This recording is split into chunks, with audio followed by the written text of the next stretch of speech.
नमस्कार and welcome to my YouTube channel English for all. This is Manish Rai. आज प्रस्तुत है मॉडल सेट 2। जी, आज प्रस्तुत है मॉडल सेट 2।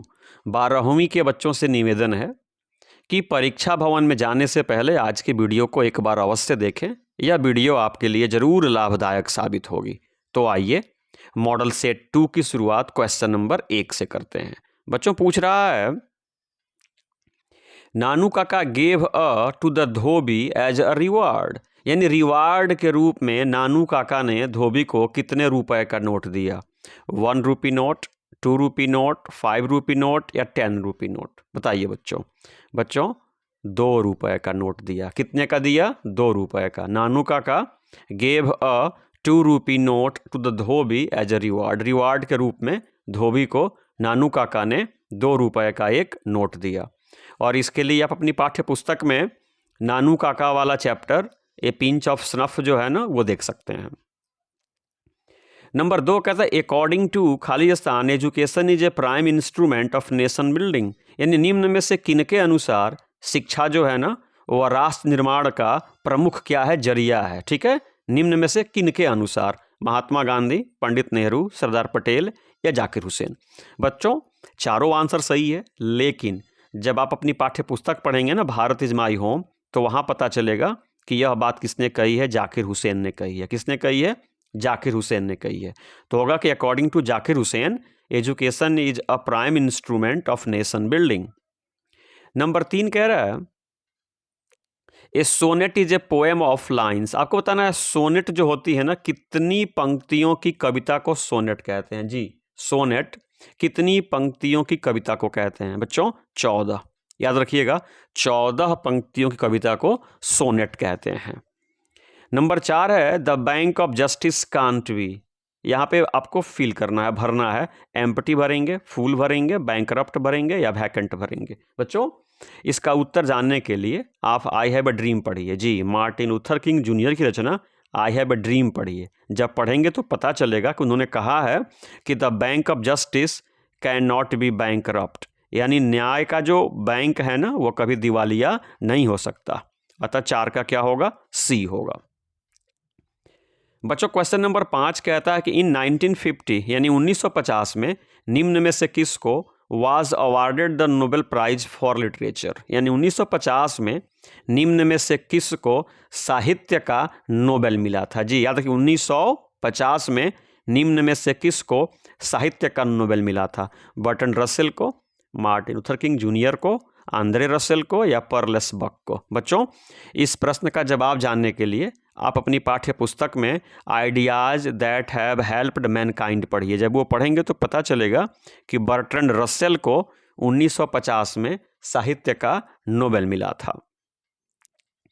नंबर 6 कहता है the past is not dead and static. हमारा जो अतीत है ना, न ही वो मरा है और ना ही वह निष्क्रिय है। यह पंक्ति जो है ना किस चैप्टर से ली गई है? आई हैव अ ड्रीम से, इंडियन सिविलाइजेशन कल्चर से, भारत इज माई होम से, ए पिंच ऑफ स्नफ से। बच्चों यह पंक्ति डॉक्टर जाकिर हुसैन की speech Bharat is my home से ली गई है। अतः 6 का सी होगा।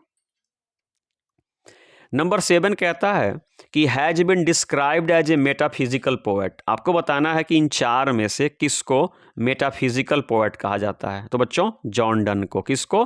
जॉन डन को। और इसके लिए आप अपनी पाठ्य पुस्तक में sweetest love I do not go नामक पोएम पढ़ सकते हैं। ठीक है ना, तो जॉन डन को मेटाफिजिकल पोएट कहा गया है। 7 का डी होगा। और बच्चों यदि वीडियो देख रहे हो, पसंद आ रही है तो चैनल को सब्सक्राइब करना नहीं भूलें, लाइक करना भी नहीं भूलें। आइए नंबर 8 पे चलते हैं। नंबर 8 कहते हैं कि केकीएन दारूवाला वाज बाय रिलीजन, यानी केकीएन दारूवाला निम्न में से वो कौन से धर्म के थे? हिंदू थे, क्रिश्चियन थे, मुस्लिम थे या पारसी थे? बच्चों पारसी थे। केकीएन दारूवाला क्या थे? पारसी समुदाय से बिलोंग करते थे। अतः 8 का डी होगा। 9 कहता है the snake seemed like a in exile. आपको बताना है कि जो सांप जो था ना वह कैसा प्रतीत होता था, यानी king in exile, saint in exile, leader in exile या फकीर इन एक्साइल। बच्चों किंग इन एक्साइल। क्या किंग इन एक्साइल, यानी वह एक ऐसे राजा की तरह प्रतीत हो रहा था जिसको उसके राज्य से क्या कर दिया गया है, निकाल दिया गया है। अतः 9 का ए होगा, और इसके लिए आप अपनी पाठ्य पुस्तक में स्नेक नामक कविता पढ़ सकते हैं। नंबर 10 कहता है कि the host was called to kill a dangerous. आपको बताना है कि जो होस्ट था ना, जो मेजबान था, उसको क्या मारने के लिए बुलाया गया, डॉग या स्कॉर्पियन, जैकल या स्नेक। बच्चों स्नेक जी।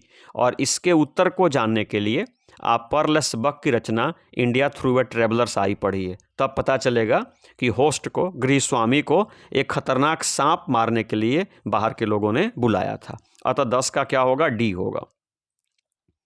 बच्चों 11 कहता है कि in ancient India kings and their swords were inferior to the swords of. यानी आपको बताना है कि प्राचीन भारत में जी, जो राजा महाराजा के तलवार थे ना, वे बहुत छोटे थे, बहुत इन्फीरियर थे। किसकी तलवार से, वेल्थ के, कि इथिक्स के, कि नॉलेज के, कि पावर के। बच्चों इथिक्स के जी, सोर्ड्स ऑफ इथिक्स। यहाँ पे वेल्थ नहीं होगा, नॉलेज नहीं होगा, पावर नहीं होगा, यहाँ पे इथिक्स होगा। और इसके लिए आप महात्मा गांधी की रचना इंडियन सिविलाइजेशन एंड कल्चर देख सकते हैं। नंबर 12 है who gave CB A disgusted look. यानी सीबी को किसने वो मतलब डिसगस्टेड लुक, यानी नाराज होकर के घृणित नज़रों से सीबी को किसने देखा, उसकी माँ ने, उसके पिता ने, उसके शिक्षक ने, उसके पड़ोसी ने। बच्चों उसके पिता ने। किसने, उसके पिता ने। सीबी को डिसगस्टेड लुक किसने दिया, उसके पिताजी ने दिया। तो इसके उत्तर के लिए आप द आर्टिस्ट नामक चैप्टर पढ़ सकते हैं। अतः 12 का बी होगा। बच्चों 13 कहता है कि who grew up एमिड the strife between his educated mother and minor father. यानी निम्न में से कौन है ना, अपनी पढ़ी लिखी माँ और खान में काम करने वाला पिता के बीच के झगड़ों को देखते हुए सयाना हुआ था। जी, आपको बताना है कि निम्न में से कौन पोएट जो है ना, अपनी पढ़ी लिखी माँ और अनपढ़ बाप के बीच के झगड़ों को देखते हुए बड़ा हुआ था। तो बच्चों याद रखिएगा D.H. लॉरेंस। कौन बच्चों, D.H. लॉरेंस। तो 13 का ए होगा। नंबर 14 कहता है the poet consigned his first born to the flames खालिस्तान अगो। आपको बताना है कि कितने वर्ष पहले, जी कितनी वर्ष पहले कवि ने अपने फर्स्ट बॉर्न को, अपने नवजात शिशु को आग के हवाले किया था। जी, कितने साल पहले कवि ने अपने नवजात शिशु को आग के हवाले किया था। बच्चों 20 साल पहले। कितने साल पहले, 20 साल पहले। और इसके लिए आप अपनी पाठ्य पुस्तक में फायर हीम नामक पोएम देख सकते हैं। नंबर 15 कहता है कि Rupert Brooke died of. Rupert Brooke जो सोल्जर नामक कविता के कवि हैं, उनकी मृत्यु कैसे हुई बच्चों, कैंसर से हुई, मलेरिया से हुई, सेप्टिसीमिया से हुई, या ब्लीडिंग खून बहने से हुई। बच्चों उनकी मृत्यु सेप्टिसीमिया नामक रोग से हुई। जी याद रखिएगा, रूपर्ट ब्रूक जिनको हम वार पोएट भी कहते हैं, उनकी मृत्यु सेप्टिसीमिया नामक रोग से हुई थी। अतः 15 का सी होगा। बच्चों 16 कहता है कि चुबुको सैड। चुबुको कहता था दैट लोमोस फादर वाज ए, कि लोमो के पिताजी हैं क्या, गैम्बलर जुआड़ी हैं, टेररिस्ट आतंकवादी हैं, पिक पॉकेट जब कतरा हैं, या बैंडिट डकैत है। बच्चों उनको गैम्बलर कहा। क्या कहा, चुबुको ने झगड़े के दौरान लोमो के पिताजी को क्या कहा, गैम्बलर कहा था। तो 16 का ए होगा। और इसके लिए आप एंटन चेकोव की रचना ए मैरिज प्रपोजल देख सकते हैं। नंबर 17 कहता है कि पर्लेसबर्ग compares the poverty of Indian peasants to that of. यानी पर्लेसबर्ग India through a traveller's eye में भारतीय किसानों की गरीबी की तुलना निम्न में कहाँ के किसानों से करती हैं, Chinese pageants, Russian pageants, English pageants, या अमेरिकन पेजेंट्स। बच्चों रसियन पेजेंट्स। जी रसियन पेजेंट से करती हैं। और इसके लिए आप पर्लेसबर्ग की रचना इंडिया थ्रू ए ट्रेवलर्स आई देख सकते हैं। बच्चों आज की वीडियो में आपको टेक्स्ट बुक से क्वेश्चन मिलेंगे, साथ ही साथ ग्रामर से भी क्वेश्चन मिलेंगे। आइए 18 नंबर देखते हैं। बच्चों कह the state is not the master. यानी सरकार जो है ना, मास्टर नहीं है, मालिक नहीं है, but the servant of the people, बल्कि लोगों की क्या है, सेवक है। यह लाइन किस चैप्टर से लिया गया है? तो बच्चों ए चाइल्ड इज बॉर्न से नहीं लिया गया, sweetest love do not go से नहीं लिया गया, द अर्थ से नहीं लिया गया, how free is the press से लिया गया है। कहाँ से लिया गया? How free is the press. वहाँ डेरोथी एल सेयर्स कहती हैं कि राज्य जो है, सरकार जो है ना, आपका मालिक नहीं है, बल्कि आपका क्या है, आपकी क्या है, सेवक है वो, है ना। तो 18 का डी होगा। 19 कह रहा है Khalistani is spoken over a much larger area of the world than Chinese. आपको पता है कि संसार में सबसे ज़्यादा चाइनीज बोली जाती है। तो यहाँ पे पूछ रहा है कि निम्न में से कौन सी भाषा है ना दुनिया के लार्जर एरिया यानी व्यापक क्षेत्रों में है ना यानी दुनिया के कोने कोने में बोली जाती है। तो हिंदी, फ्रेंच, इंग्लिश या स्पेनिश। याद रखिए बच्चों, इंग्लिश सबसे ज़्यादा बोली जाती है, चाइनीज लेकिन सबसे ज़्यादा क्षेत्रों में बोली जाती है इंग्लिश। तो 19 का बी होगा। बच्चों 20 कह रहा है कि English observed words from almost Khalistan different languages. यानी आपको बताना है कि अंग्रेजी ने करीब करीब कितनी भाषाओं से शब्दों को अपने में मिला लिया, अपने में शामिल कर लिया। बच्चों 50, करीब करीब 50 भाषाओं के शब्दों को अंग्रेजी ने अपने आप में शामिल कर लिया, इसलिए अंग्रेजी आज इतनी समृद्ध है। 21 कह रहा है the first dictionary was published in the year. बड़ा महत्वपूर्ण प्रश्न है बच्चों कि पहली डिक्शनरी कब तैयार हुई थी, 1755 में, 75 में, 1655 में या 1665 में। बच्चों 1755 में पहली डिक्शनरी 1755 में बनी थी और उसमें 40,000 शब्द थे और उसको बनाने में 7 साल लगे थे। इसकी जानकारी के लिए स्टोरी ऑफ वो इंग्लिश नामक पुस्तक आप पढ़ सकते हैं। नंबर 22 कह रहा है कि अबाउट 800 ईयर्स एगो, लगभग 800 साल पहले, वाज अ वर्ल्ड लैंग्वेज। विश्व भाषा का खिताब किसको प्राप्त था? आज अंग्रेजी को है, लेकिन 800 साल पहले किसको प्राप्त था? फ्रेंच को, इंग्लिश को, संस्कृत को या लैटिन को? बच्चों लैटिन को। याद रखिएगा, आज अंग्रेजी को प्राप्त है वर्ल्ड लैंग्वेज का खिताब, लेकिन 800 वर्ष पहले लैटिन को था। तो 22 का डी हो जाएगा। 23 कह रहा है कि the English epic Paradise Regained was written by. जैसे आपके यहाँ रामायण है, महाभारत है, गीता है ना, उसी प्रकार से अंग्रेजों के लिए एक पैराडाइज रिगेन्ड नामक पुस्तक है। इसको किसने लिखा? बच्चों जॉन मिल्टन ने। याद रखिएगा, जॉन मिल्टन ने। पैराडाइज लॉस्ट कहिए या पैराडाइज रिगेन्ड कहिए, ये दोनों इपिक्स जॉन मिल्टन की है, अतः 23 का सी होगा। 24 कह रहे the day mentioned in snake is that of. यानी स्नेक नामक कविता जो आपकी पाठ्य पुस्तक में है, वहाँ पे किस महीने की दिन की चर्चा हुई है? जुलाई के महीने की, जून की या मई की या अगस्त की? बच्चों जुलाई की। जब बहुत गर्मी थी, पायजामा पहन करके कभी पानी पीने के लिए आए हुए थे, उनसे पहले वहाँ पे एक सांप आया हुआ था। तो जुलाई के महीने की चर्चा है, अतः 24 का ए होगा। बच्चों 25 कह रहा है light of a step and heart was she. यानी आपको बताना, यह जो पंक्ति है ना, किस कविता से ली गई है? Light of a step and heart was she. या किस पंक्ति, सॉरी, यह पंक्ति जो है ना किस कविता से ली गई है? बच्चों एन एपिटाफ से। कहाँ से ली गई है? एन एपिटाफ से, अतः 25 का ए होगा। इस पंक्ति को याद रखिएगा, light of a step and heart was she. 26 कह रहा है John Donne had to leave Oxford University without degree because of his. आपको बताना है कि जॉन डन को ऑक्सफोर्ड विश्वविद्यालय को बिना डिग्री लिए ही छोड़ना पड़ा था। जी, जॉन डन को ऑक्सफोर्ड यूनिवर्सिटी से बिना डिग्री लिए ही अपनी पढ़ाई छोड़नी पड़ी थी। कारण क्या था? पावर्टी, उनकी गरीबी, लव अफेयर, उनका प्रेम प्रसंग, डिसोबेडियंस, उनकी अवज्ञा, या रिलीजन, उनका धर्म। तो बच्चों याद रखिएगा, धर्म। जी, धर्म के कारण उनको बिना डिग्री के ही पढ़ाई छोड़नी पड़ी थी, अतः 26 का डी होगा।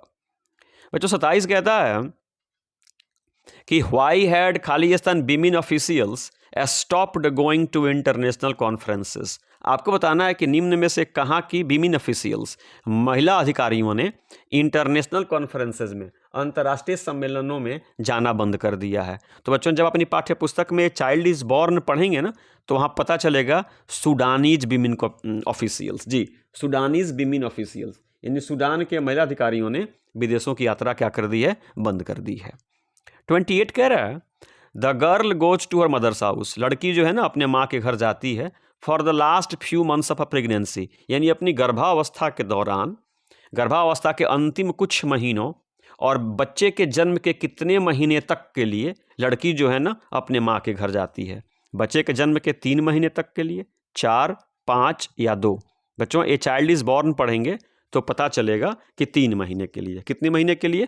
3 महीने के लिए, अर्थात 28 का ए होगा।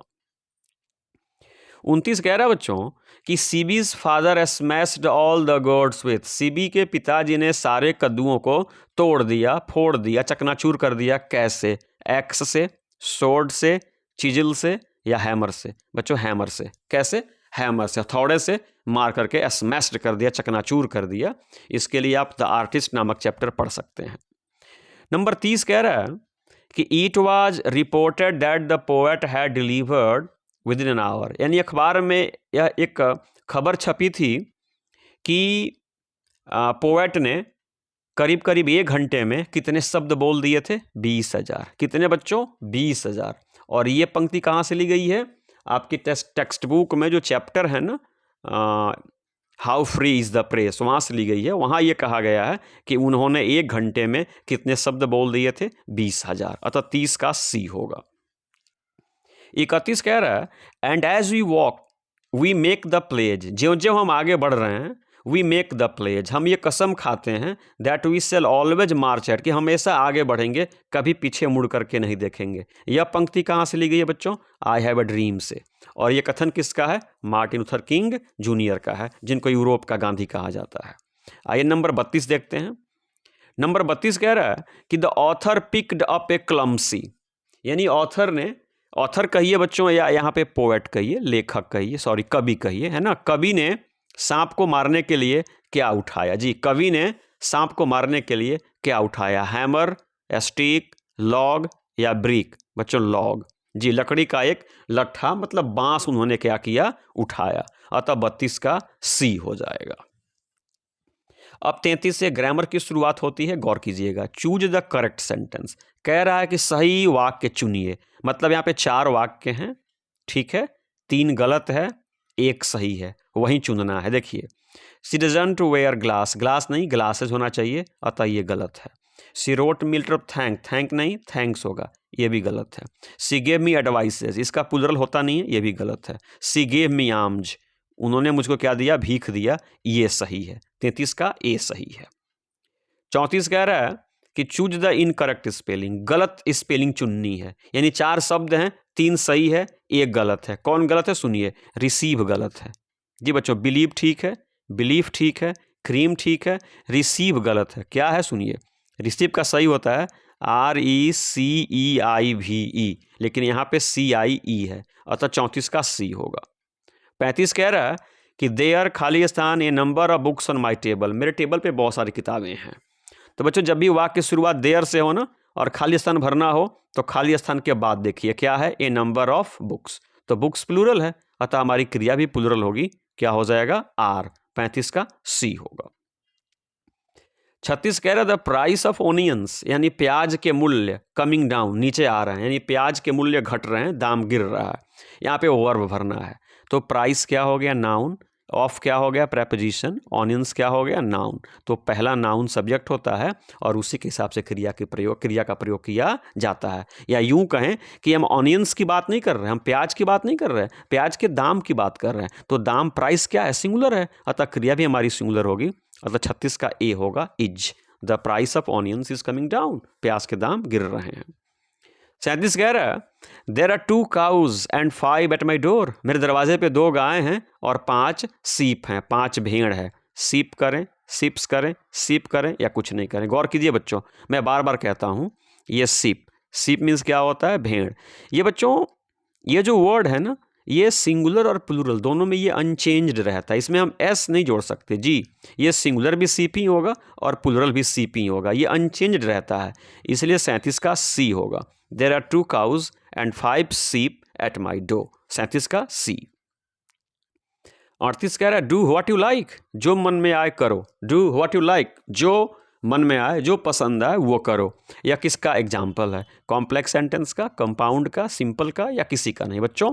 डू व्हाट यू लाइक, तो डू जो है ना ये पीसी है और व्हाट यू लाइक क्या है? एससी है। तो जब एक पीसी और एक एससी होता है तो वह कॉम्प्लेक्स होता है, अतः 38 का ए होगा। बच्चों याद रखिएगा, 2 पीसी होगा और किसी कोऑर्डिनेटिंग कंजंक्शंस जुड़ा है तो कंपाउंड होगा। एक पीसी और एक एससी हो और वह किसी सबऑर्डिनेटिंग कंजंक्शन से जुड़ा हो तो वो कॉम्प्लेक्स है। तो बच्चों 38 का ए कॉम्प्लेक्स होगा। 39 कह रहा है हिज बर्थडे फॉल्स खालिसन 1 अप्रैल, उसका जन्मदिन जो है ना 1 अप्रैल को पड़ता है, मूर्ख दिवस के दिन ही उसका जन्म हुआ, वह मूर्खाधिराज है बच्चों। तो यहाँ पे कौन सा प्रेपोजिशन लगेगा? तो 1 अप्रैल है, डेट है। क्या है ये? डेट। और याद रखिएगा डेट के पहले ऑन आता है, हमेशा डेट के पहले प्रेपोजिशन के रूप में ऑन आता है। 40 कह रहा है टर्न डाउन मीन्स, यानी टर्न डाउन का मतलब क्या होता है बच्चों? टर्न डाउन फ्रेजल वर्ब है, इसका मतलब क्या होता है बच्चों? टर्न डाउन का मतलब होता है अस्वीकार कर देना।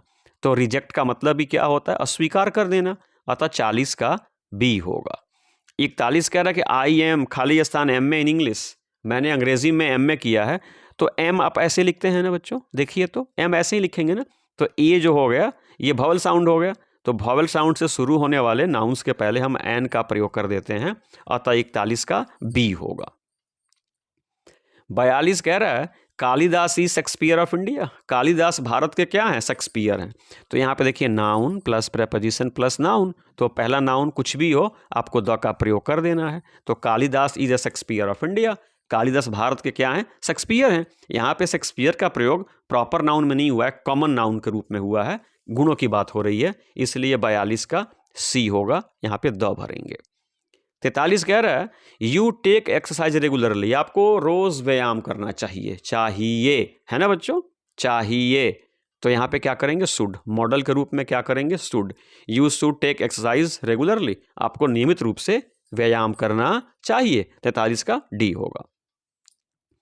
44 पे ध्यान दीजिए, ये कह रहा है कि आई खाली स्थान हर सिंस 2011, मैं उनको 2011 से जानता हूँ, मैं उनको 2011 से जानता हूँ। तो बच्चों 2011 में आपने जानना शुरू किया, ये 24 है, अभी भी आप उनको जानते हैं। तो इसके लिए आपके पास दो ऑप्शन होते हैं, प्रेजेंट परफेक्ट या प्रेजेंट परफेक्ट प्रोग्रेसिव। लेकिन यहाँ पे वर्ब क्या है? नो है। तो नो का प्रयोग आईएनजी के साथ नहीं होता है, इसलिए हम इसके लिए प्रेजेंट परफेक्ट का प्रयोग करेंगे। I have known her since 2011, मैं उनको 2011 से जानता हूँ। तो नोन क्यों किया? क्योंकि नो के साथ आईएनजी का प्रयोग नहीं होता, अर्थात नो का प्रयोग प्रोग्रेसिव टेंस में होता नहीं है, प्रेजेंट परफेक्ट प्रोग्रेसिव में होता नहीं है, इसलिए प्रेजेंट परफेक्ट में हम इस वाक्य को लिखेंगे। तो I have known her since 2011, मैं उनको 2011 से जानता हूँ। 12 कह रहा है सी वेयर्स क्लोथ्स, वह सादे कपड़े पहनती हैं। तो सादे की अंग्रेजी प्लेन होती है, तो प्लेन की सही स्पेलिंग क्या होती है? PLAIN। ये प्लेन नहीं होगा, ये भी नहीं होगा, ये भी नहीं होगा, ये प्लेन सही होगा। सी वेयर्स प्लेन क्लोथ्स, वह सादे कपड़े पहनती हैं। तो 45 का ए हो गया।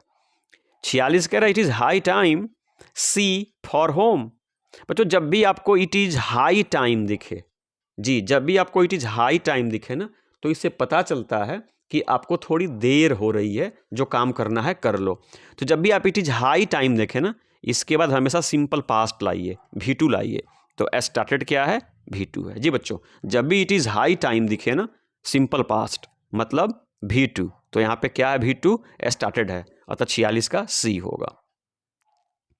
47 कह रहा है कि who can't die is called, जो मर ही नहीं सकता उसको क्या कहते हैं? मोर्टल, इमोर्टल, मार्टर या सेंट? बच्चों इमोर्टल, अमर। जी जो मर ही नहीं सकता वो अमर होता है, तो हम उसको क्या बोलेंगे? इमोर्टल बोलेंगे। अतः 47 का क्या हो जाएगा? बी हो जाएगा।